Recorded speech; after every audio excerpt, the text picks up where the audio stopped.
Cookies are a huge part of our childhood. They were that one food that you could always rely on to make you feel better and satisfy any sweet tooth. Of course, there's a nearly tangible nostalgia for chocolate chip cookies.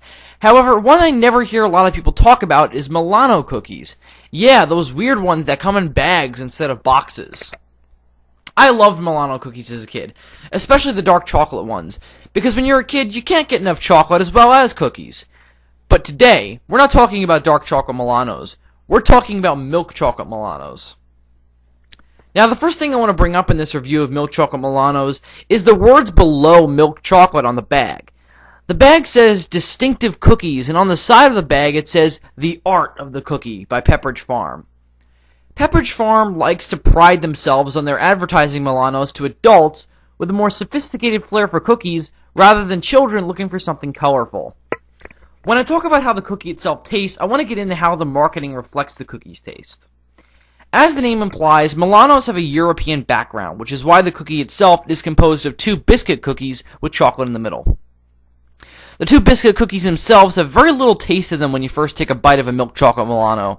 It has sort of a chalky texture when it first enters the mouth, and eating these by themselves, while not bland, would certainly lose its initial interesting taste after a few cookies. It's the chocolate that makes this one of the most addictive cookies I've ever eaten. The chocolate adds a very sweet tinge to the cookie that the biscuit lacks, and one bite will leave you wanting the whole bag. Since this is milk chocolate, it has a much thinner and shorter lasting flavor to it than the heavier and more rich dark chocolate. I prefer the milk chocolate precisely because of the lighter taste. Less is more in this case. The lighter flavor of the milk chocolate balances with the near bitterness of the biscuit that makes it so addicting. Getting a little bit of both makes you want more rather than being bombarded with a thicker chocolate. Milk chocolate Milanos also have a very interesting aftertaste to them, as does all chocolate. However, these Milanos are slightly different. The chocolate and biscuit mixture in my mouth forms an interesting taste in my mouth after I'm done eating. It's kind of like if the biscuit cookie itself was dipped in the chocolate, rather than just sandwiching it.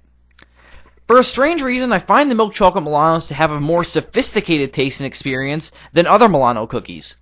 The silkiness of the milk chocolate and lighter taste of the cookie in general just feels very sophisticated, and the silkiness of the chocolate's taste also makes the experience feel more sophisticated. It's like eating a beautiful silk dress of chocolate, light and majestic. The bag of milk chocolate Milanos I bought for this review, I got for $3.69 at a 7-Eleven. I had another bag recently from Wallbaum's and it tasted the same, so it doesn't matter where you get it. The majestic, addicting, and all-around delectable taste of these cookies is universal.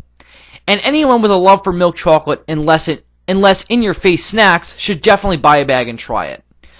I just have a warning.